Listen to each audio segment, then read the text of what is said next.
안녕하세요. 해외에서 오랫동안 한국대학 입시를 준비하는 학생들을 지도해온 경험 바탕으로 이 특례 입시를 중심으로 하여 가능한 정확한 정보를 전달드리기 위해서 노력하고 있는 잉글리시의 옹일환입니다.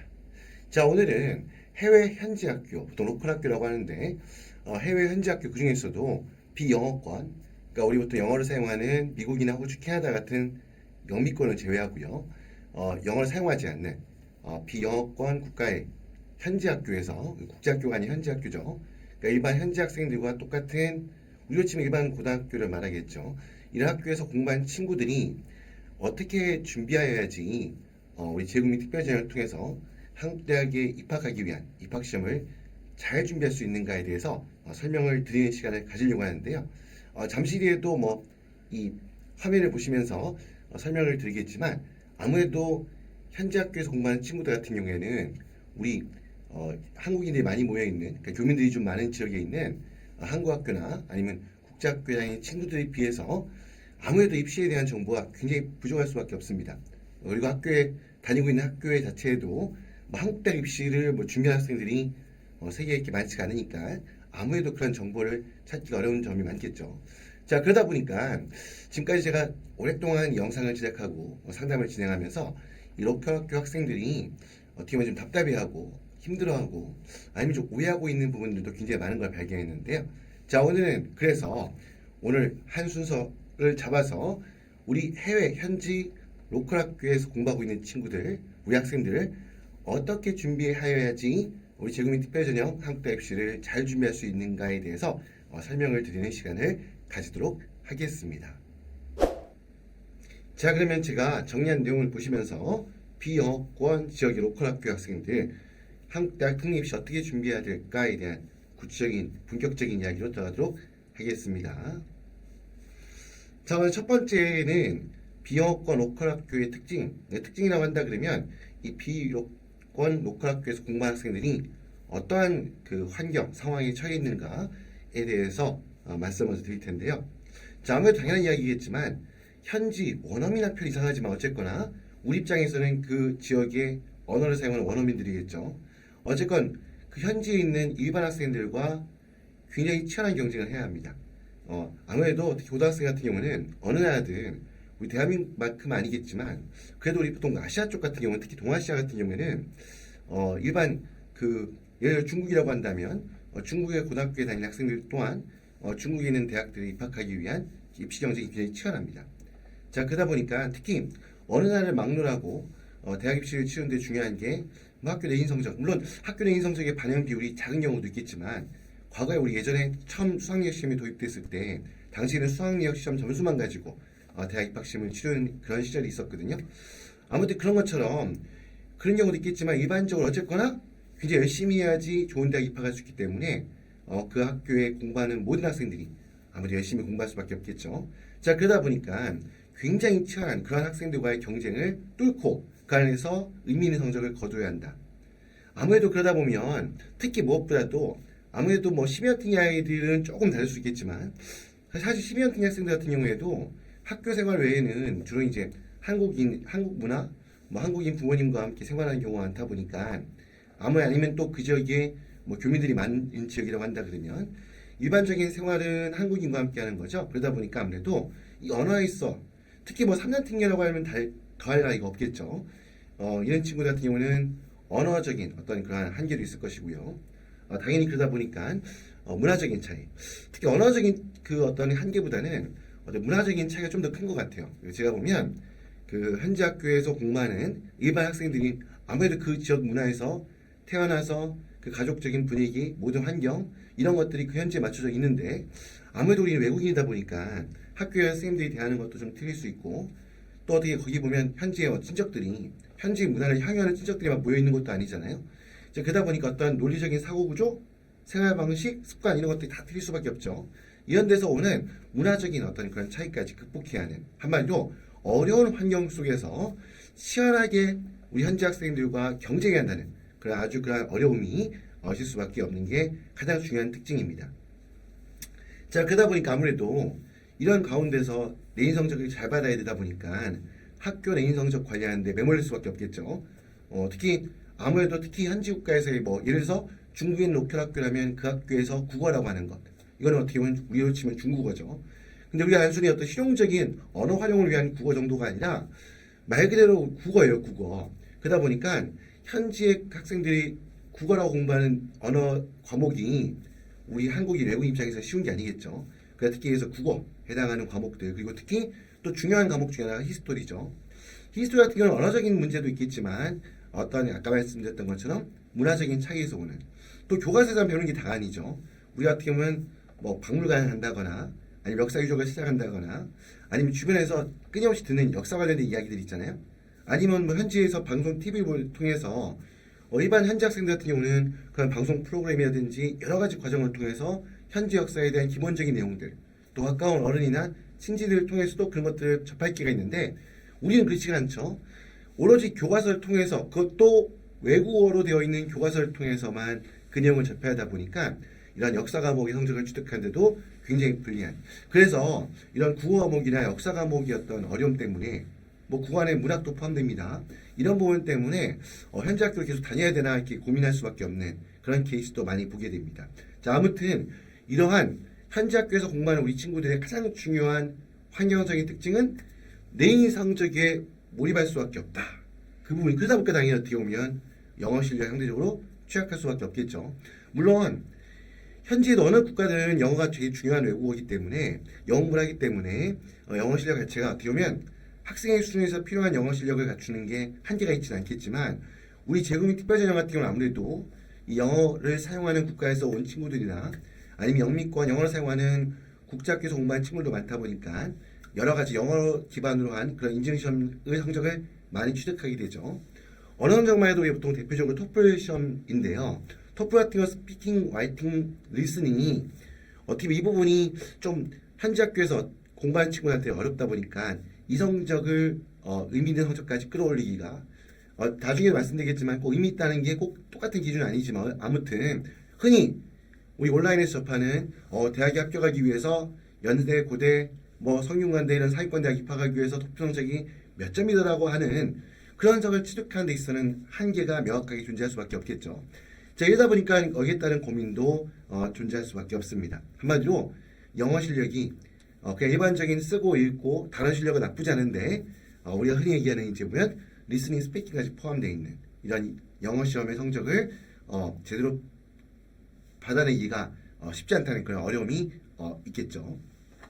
당연히 그렇다 보니까 영어를 기반으로 하는 특히 올해 취지는 미국에서 공부하고 있는 학생들이 대학 입학하기 위해서 준비하게 되는 그런 표준화 학력평가 시험인 SAT나 AP 성적을 만들어가는 게 쉽지가 않겠죠.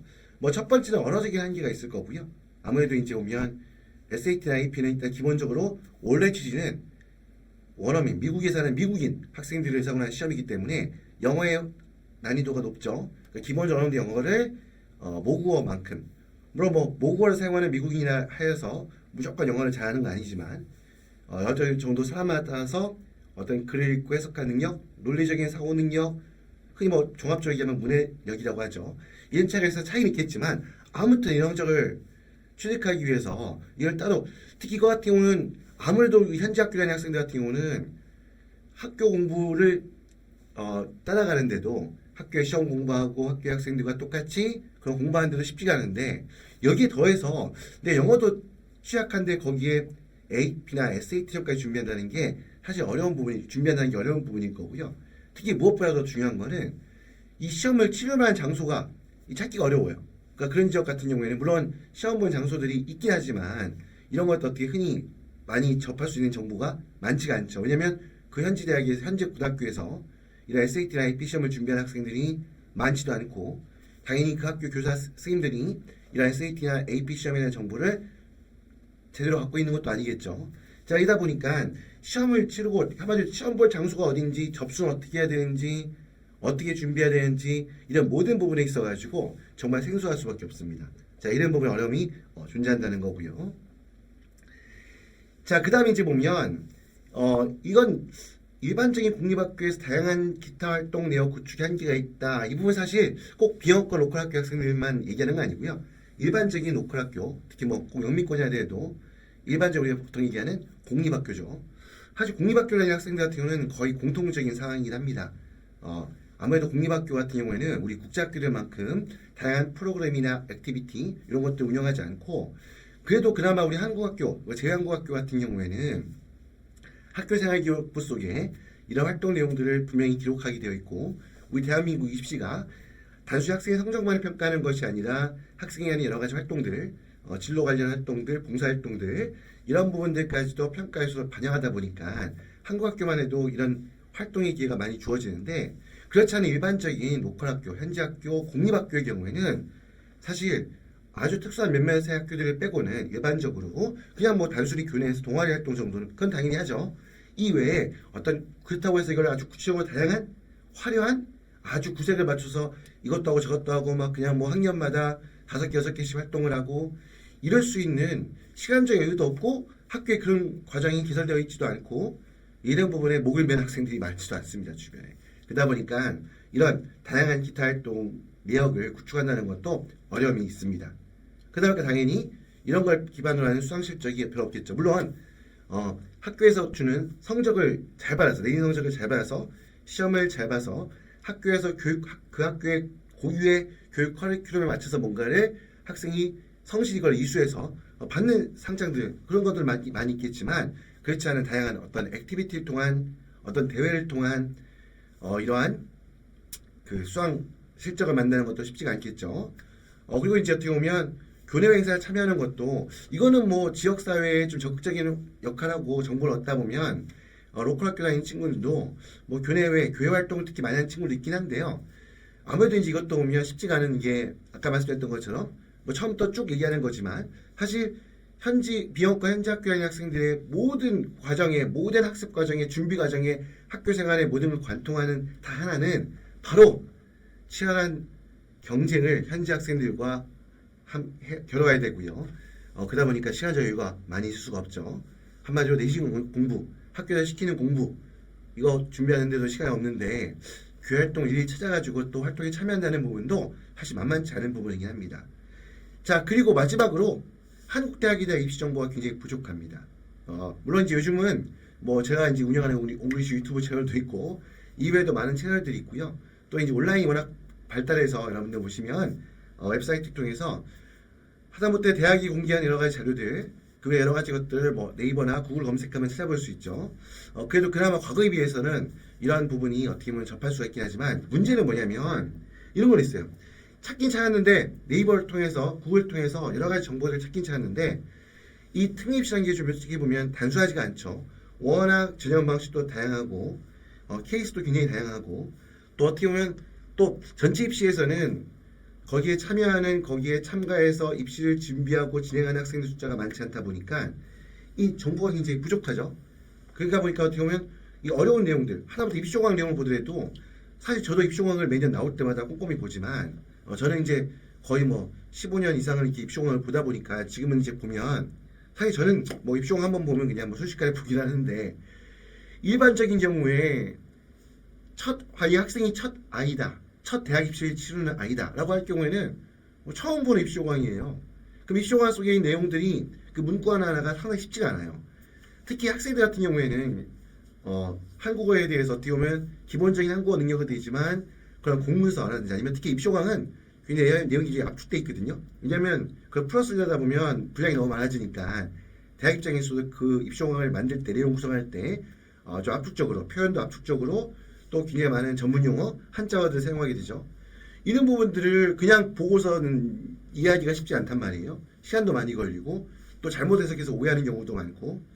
그러면 그런 부분을 보통 교민들이 주변에 많은 경우에는 아무래도 이제 주변 사람들과 이제 의견을 교환하다 보니까, 아니면 먼저 앞서서 한국 대학에 입시를 치른 그런 선배들 이야기라든지 아니면 선배 학부모의 이야기를 통해서 어느 정도 정보를 얻을 수가 있는데, 그러다 보니까 그 과정에서 이건 이런 거였구나, 저건 저 얘기구나, 대학 입시를 준비하면 대학 쪽에 이런 부분이 필요한 거고, 뭐 입시공학 보니까 갑자기 어떤 내용이 있어가지고 뭐 비효과 활동이라고 하는데 비효과 활동이 이런 거구나 라고 기본적인 개념을 잡을 수가 있는데, 교민들이 특히 별로 없는 지역에 사는 현지 학교에 공부하는 학생들, 학부모님들 같은 경우는 그런 기회가 별로 없죠. 그러다 보니까 한국대 입시와 관련해 모든 정보가 비록 그것을 접한다 하더라도 내용이 해석하는 데 있어서 그걸 또 적용하는 데 있어 굉장히 어려움을 겪을 수밖에 없고 당연히 또 무엇보다도 사교육을 진짜 오프라인 통한 사교육 물론 요즘 온라인 강의가 많이 발달했지만 사실 온라인도 마찬가지죠. 온라인 수업하는 학원이라든지 개인 강사들이 굉장히 많잖아요. 근데 어느 선생님이 좋은 선생님인지 어떤 학원이 어떤 성격에 맞춰가지고 이 학원이 운영되고 있는지 어디에 전문성을 두고 있는지 어떤 커리큘럼을 진행이 되는지 하다못해 비용은 얼마가 드는지 이런 내용들 전부 다 개별적으로 알아봐야 된다는 것, 또 비교 평가하기도 쉽지 않다는 것, 그리고 무엇보다도 현재 오프라인 상에 존재하는 학생이 정말 공부를 열심히 잘하고 자기주도 학습 능력이 뛰어난 친구들이야 사실 뭐 유튜브 영상을 보고도 학습할 수가 있긴 하지만 그런 친구들도 많이 있긴 한데요. 그렇지 않은 케이스 같은 경우에는 사실 너무 생소한 어려운 과목을 공부하려고 할 때 여기 대해서 어떤 오프라인 상에서 어떤 면밀한 깊이 있는 꼼꼼한 지도를 받는다는 게 사실 어렵다라고 할 수 있겠죠. 자, 이런 부분들이 있습니다. 자, 여기까지 이렇게 비영어과 로컬 학교의 특징을 말씀드리다 보니까 야 이거 너무 암울한데 할 수 있는 게 별로 없고 다 제한이 있고 제한 부족하고 다 어려움이 있다라고 했는데 그러면 결국 원구리 씨 거기도 똑같이 생각하는 게 비영어과 로컬 학교 한국대 입학하는 거 너무 어려운 거 아닌가요? 그렇게 생각하시는 거 아닌가요? 포기해야 되나요? 라고 생각하는 분들도 있을 것 같은데요. 자, 그렇지 않습니다. 일단 이런 특징이 있다는 부분이고요. 자, 다음 그러면 내용으로 다음 내용으로 이어가도록 하겠습니다. 자, 그런데요. 이렇게 비영어권 로컬 학교 다니는 학생들에 대한 어떤 그러한 이 상황에 대해서 이 상황에 대한 대학의 평가는 어떨 것인가 라는 부분을 말씀드리려고 하는데요. 일단 여러분들 이렇게 생각할 수 있어요. 내 주변에 한국인들이 별로 없으니까 특히 나처럼 이렇게 오면 특히 뭐 내가 비영어권 현지 학교 다니는데 내가 사는 지역에도 한국인들이 거의 없다시피 하고 정말 극소수고 학교엔 나밖에 없어.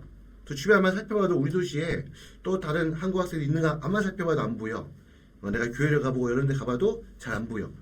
그러면 이런 나의 상황을 대학에서 과연 알아줄까? 나만 너무 특수한 경우이기 때문에 내가 처한 환경에서 있다 보니까 이 환경에서는 우리 보통 인터넷에서 많이 나온 것처럼 SAT 성적을 받을 수도 없고 AP 성적을 받을 수도 없고 하다못해 토플도 점수를 만들기가 쉽지 않을 것 같은데 그러면 난 한국대학 못 가는 거냐라고 오해할 수가 있는데요. 자, 학생 입장에서는 그 지역에서 봤을 때는 그 학생이 한 명이지만 사실 전체를 놓고 봤을 때는요. 이와 같은 이런 케이스의 학생들 숫자 또한 적지 않습니다. 물론 전체에 차지하는 비중이 제한고학교 다니는 학생들의 숫자나 아니면 영미권 국제학교에서 공부하고 있는 친구들 숫자에 비하면 포션이 아주 그만큼 크진 않겠지만 그래도 이런 친구들 케이스 또한 상당수입니다. 이 말은 무슨 말씀이냐면 이런 학생들이 어떠한 환경에서 공부하고 어떠한 특징을 가질 수밖에 없는가에 대한 그런 부분들을 사회권 대학에서는 충분히 인식하고 있다는 이 부분을 먼저 말씀을 드리고 싶어요. 그래서 특히 사회권 대학일수록 서류평가를 오랫동안 진행했던 이런 특히 연대, 고대, 성균관대와 같은 그런 서류평가 오랫동안 진행했던 학교들 같은 경우에는요. 나머지 학교도 마찬가지입니다. 아무래도 이런 학생들이 관련된 정보를 접한 경험이 많아요. 특히 심리학팀 같은 경우는 서울대도 마찬가지겠죠. 그러니까 입학을 평가하는 입학사정관분들이 학생을 평가하는 평가관분들이 이렇게 학생들의 어떠한 성적 자료 같은 정보들을 이미 충분히 많이 접해왔다는 겁니다. 그리고 이 친구를 어떻게 평가하는 게 좋고 이 친구는 어떤 특성에서 어떠한 부분을 정말 이 친구와 충실한 학업 능력을 보여주고 학업들을 갖고 있고 어떤 그런 발전 가능성을 갖고 있는가에서 평가할 수 있는 그런 나름대로의 기준 어떤 시각을 갖고 있다는 거예요. 그렇기 때문에 여러분들 걱정하실 필요가 없는 게 이런 상위권 서류전형을 실시하는 학교 같은 경우는 이런 비영어권 현지 학교의 환경과 그래서 공부하는 학생들의 특징을 충분히 감안해서 그 나름의 기준을 가지고서 학생들을 평가한다는 겁니다. 그럼 당연히 이런 비영어권 현지 학교에 다니는 공부하는 친구들 제일 많은 시간을 투입하고 어떻게 보면 그 학생들의 학업적 능력을 제일 그대로 다 보여주는 어떻게 보면 거기에 정말 모든 전력 전심을 다 투입해서 성적이 나오는 부분이 뭘까요? 당연히 학교 내인 성적이겠죠. 그래서 비영어권 로컬 학교에서 공부한 친구들의 평가할 때 있어서 가장 중요한 가장 큰 변별력을 갖고 있는 것은 학교의 내신 성적입니다. 그래서 내신 성적이 압도적일 경우 물론 압도적이기 쉽지 않죠. 물론 엄청난 겁니다. 그래서 현지 학교에 학생 수가 한 학년에 300명, 500명, 심지어 1000명까지 되는 학교들도 있죠.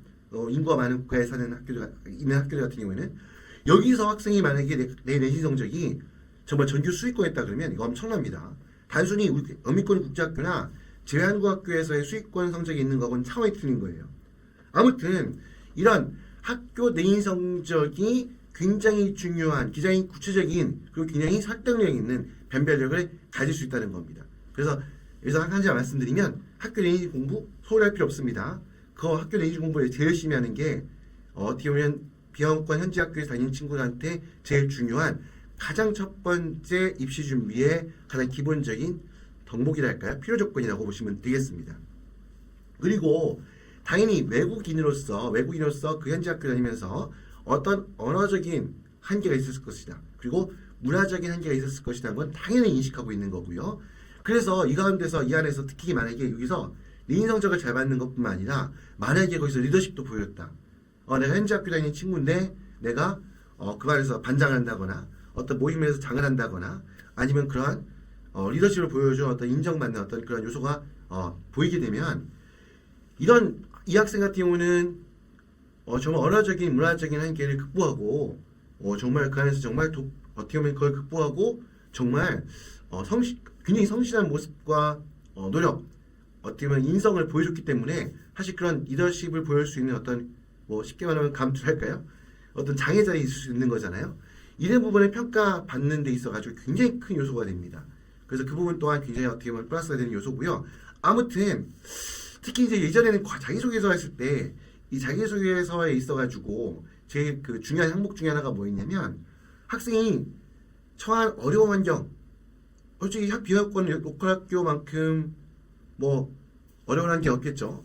이 환경에서 학생이 어떻게 보면 그걸 극복해냈는가, 극복해내서 어떠한 성과를 이루었는가, 어떠한 노력을 했는가, 이런 부분들이 특히 12학기의 자유소에서 굉장히 중요한 요소 중에 하나였었거든요. 지금은 자기소개서 없어졌잖아요. 그러면 그걸 평가하지 않느냐고 한 게 아니라 대신 비교과 활동 기록 표란 걸 통해 가지고 학생이 이런 내용들을 담아내게 되지 않습니까?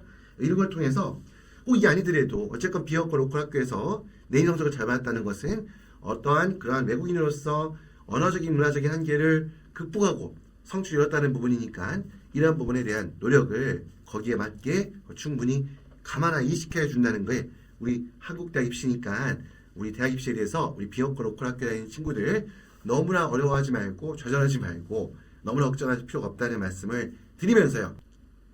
그래서 비영권 로컬 학교에 공부하는 학생들 이 친구들 공인 영어 시험 성적이 낮고 아예 없을 수도 있겠죠. 그리고 표정의 평가 시험 성적이 없다. 그리고 내가 기타 활동 내역이 풍부하거나 화려하지 않다 하더라도 그렇다 하더라도 학교 생활에 충실해서 특히 학교 내인 성적이 우수하고 아니면 그 외에 여러 가지 활동에 그 안에서 보여준 최소한의 어떤 학교에서 주어지는 역할 그 환경 속에서 최선을 다하면 그 내용만을 가지고서도 충분히 좋은 평가를 받을 수 있다라는 부분들 꼭 인식했으면 좋겠고요. 자, 다음으로는 이제 어떻게 보면 본론이자 결론. 오늘 영상의 주제가 우리 비영권 로컬 학교 학생들 어떻게 대학 입시 준비할까에 대한 부분이잖아요. 거기에 대한 디테일한 몇 가지 요소들을 설명을 드리도록 하겠습니다. 자, 타이틀에 보시는 것처럼 비영권 로컬 학교 출신 특립시 준비 전략인데요. 자, 계속 반복되게 강조하는 게 첫 번째 학교 내인 성적 관리 제일 중요하다 말씀드렸습니다. 특히 이런 경우가 있어요. 뭐냐면 내가 우리 학교가 워낙 공부를 잘하는 친구들이 많이 모여있고 또 어떻게 보면 규모가 워낙 큰 학교다 보니까 아니면 어떤 지역에 국가에 따라서는 일종의 비평준화라고 하죠. 내가 중학교 때 공부를 잘해서 성적이 좋아서 우수한 학교에 입학했는데 그러니까 비평준화에서 어떻게 보면 상위권 학교에 입학하다 보니까 아무래도 거기는 공부를 잘하는 친구들이 많이 모여있다 보니까 아니면 또 그 학교가 특성이 또 국가의 특성이 내인 성적을 너무 FM대로 A를 주는 비중이 너무 작다거나 정말 어떻게 보면 대부분 아이들 A를 아예 안 주고 우리 학교는 쌤들이 너무 깐깐해서 아니면 학교의 방침상 A는 거의 없고 B부터 시작하고 B도 쉽지 않고 C밖에 없다. 예를 들어가지고 C라고 표시가 되는 않을 수도 있겠지만 아무튼 그러면 그럴 경우 어떡하나라고 이제 고민할 수 있는데요. 자, 이럴 경우에 제일 중요한 그래서 평가 요소 중에 중요한 자료가 출신 학교 프로필이라는 겁니다. 여러분들 입시호강들 보셔서 알겠지만 서울대를 포함해서 모든 대학 서류 전형을 실시하는 대학들은요. 출신 학교 프로필, 보통 스쿨 프로필이라고 하죠. 이 스쿨 프로필을 제출할 것을 보통 권장하고 있는데요. 이 필수 서류는 아니긴 하지만 가급적 제출할 것을 권장합니다. 그러면 거기에다가 이 어떤 내용을 담냐면 학교의 위상, 그러니까 우리 학교가 그 지역에서 아니면 국가에서 어느 정도의 위치에 한마디로 성적에 대한 위치겠죠.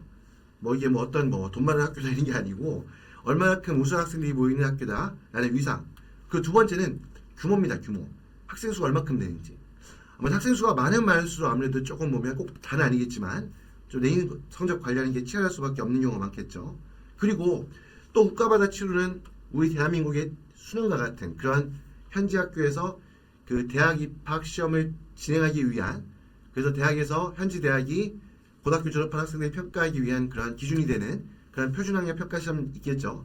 이러한 성적을 그 학교 학생들이 얼마큼 받고 있는가, 평균이 얼마인가, 그리고 마지막으로 졸업생이 그 현지 대학에도 유명한 대학도 있겠죠. 이런 대학에 얼마큼 잘 진학하고 있는가. 자, 이런 부분 자료를 보여주면요, 이 내용이 좋으면 좋을수록 당연히 학생이 제출하는 학교 내인 성적의 변별력이 높아집니다. 그러니까 이런 게 아무것도 없는 이런 학교보다, 그러니까 어떻게 보면 굉장히 규모가 크고 굉장히 치열하고 정말 우수 학생들이 모이는 학교라고 한다 그러면요, 예를 들어서 우리 해외에다 보면 우리 한국의 과학고 같은 아니면 뭐 자사고 같은 그런 학교들이 있어요. 내가 그 학교 다니는 친구도 있거든요. 보면 많이 접하게 되는데 그러다 보니까 내가 그 안에서 뭐 등수로 다녔을 때 등수는 되게 떨어지지만 우리 학교가 굉장히 유명한 학교고, 특히 무엇보다도 그냥 열심히 공부한 친구들이 많이 모여있는 우수한 학생들이, 영재들이 모여있는 학교다라고, 뭐 영재까지 아니더라도 아무튼 보여주게 되면요, 그러한 프로필을 통해 가지고 학생이 제출하게 되는 내인 성적에 대한 평가, 이 변별력의 기준이 틀려집니다. 그리고 두 번째는 현지 언어에 대한 인지시험, 이 부분, 이것도 좀 간과하는 부분이 많거든요. 뭐 어차피 뭐 그냥 영어만 중요하지 뭐 내가 하는 지역의 언어가 이렇게 뭐 메인 외국어도 아니고 굳이 그런 성적을 받을 필요가 있을까라고 생각할 수 있는데요.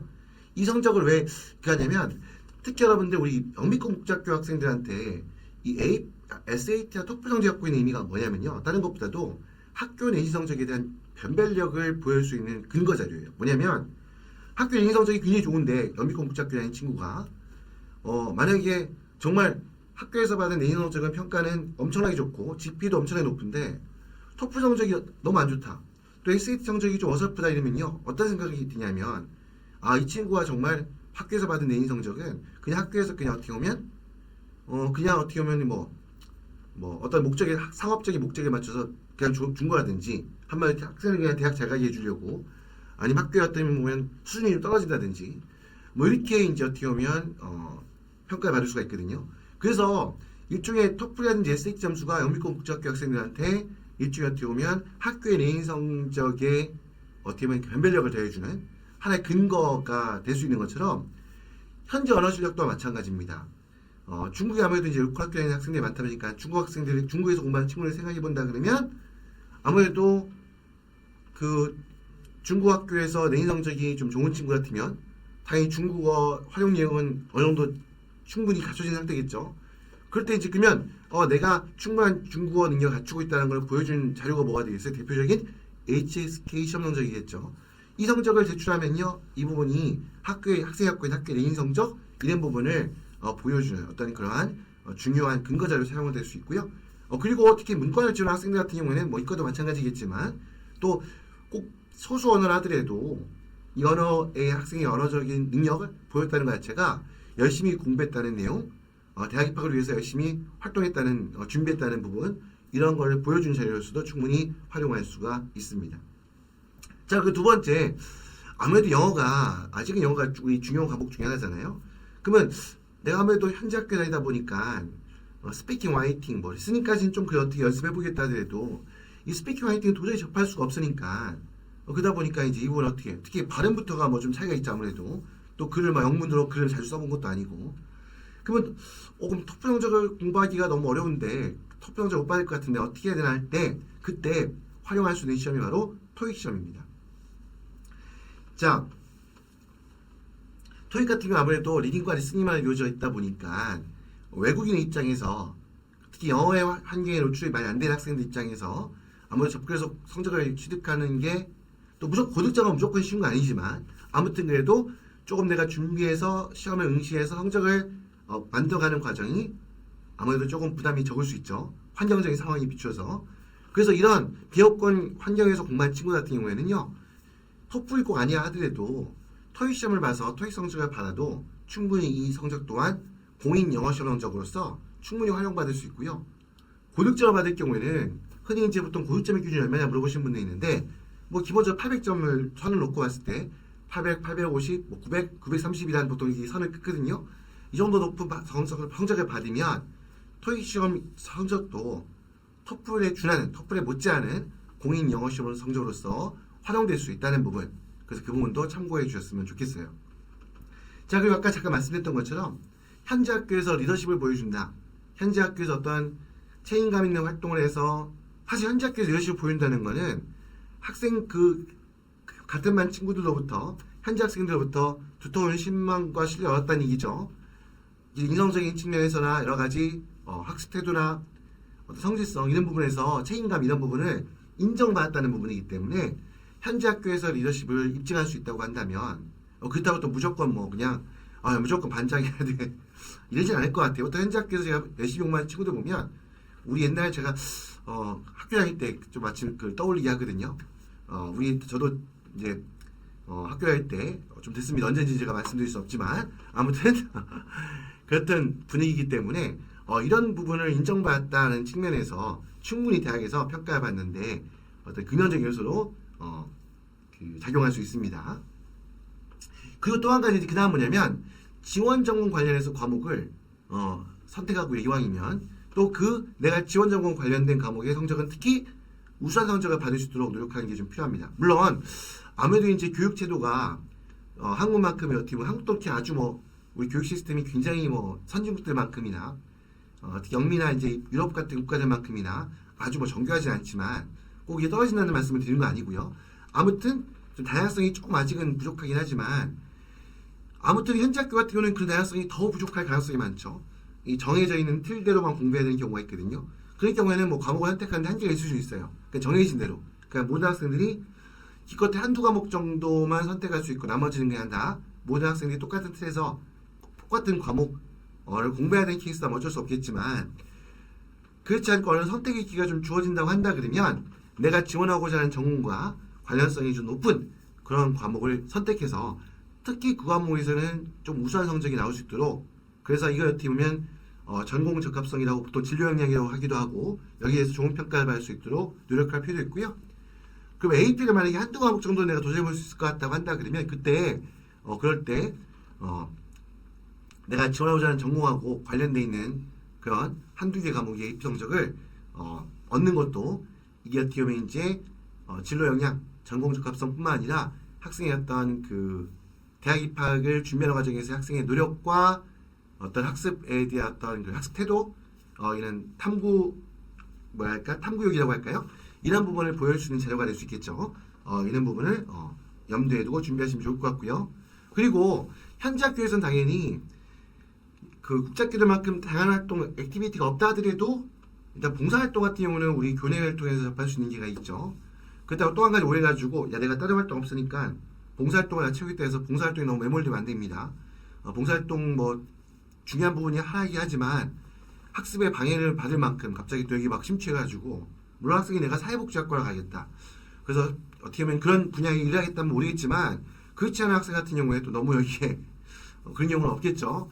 아무튼 현재 학교 프로그램을 활용한 그러한 봉사활동 이런 부분도 조금 어떻게 보면 주말 같은 때 아니 방학 때 진행되는 경우가 있으면 꼭 여기서 참여해서 이런 활동 내역을 갖추는 것도 내가 기타 활동 서류 목록에다가 추가할 수 있는 어떤 그런 특히 우리 학생의 평가 요소가 꼭 성적만 아니라 마지막에 공동체 역량이라는 부분이 있거든요. 다른 영상들 보신 분들 알겠지만 그 공동체 역량을 보여줄 수 있는 그게 첫 번째 아까 말씀드렸던 이는 현재 학교에서 어떤 리더십이나 어떤 이런 부분을 보여주는 것과 두 번째가 현재 학교에서 운영하는 프로그램 아니면 그 지역사회에서 프로그램을 활용한 봉사활동 같은 부분들이 공동체 역량을 보여줄 수 있는 중요한 재료가 되겠죠. 자 그리고 마지막으로 현지학과가 아까 진행하고 있는 괜히 국가마다 다 고유였던 표준학력 평가 시험들이 있죠. 우리 보통 알고 있는 SAT라든지 AP라든지 IB, A레벨 이런 경우는 국제학교를 통해서 원래 그것도 미국이나 영국에서 시행하는 표준학력 평가 시험이었는데 이게 전 세계에 있는 국제학교에 혜택하면서 어느 정도 좀 보편화된 부분이 있지만 그렇지 않은 그냥 국가마다 갖고 있는 표준학력 평가 시험들이 있잖아요. 다양한 이름을 갖고 있는 이 성적을 잘 받으면요, 이 성적 또한 굉장히 중요한 어떤 학생의 강점을 살릴 수 있는 학업 능력을 보일 수 있는 아주 중요한 자료로 활용될 수 있습니다. 그런데 한 가지 좀 더 유의할 것은 이게 최종 성적이 발표된 시점에 좀 차이가 있죠. 보통 우리 보면 뭐 특히 우리 재국민 특별전형 본전형은 7월 초에 이제 곧 이제 시작될 텐데 7월 8일부터 여기 원서합수가 들어가잖아요. 대부분 다 대충 그 7월 둘째 주 뭐 월요일 정도 이때부터 보통 원서합수가 들어가거든요. 아무튼 이때까지 성적이 나와 있어야 돼요. 안 나오는 경우는 활용할 수 없겠죠.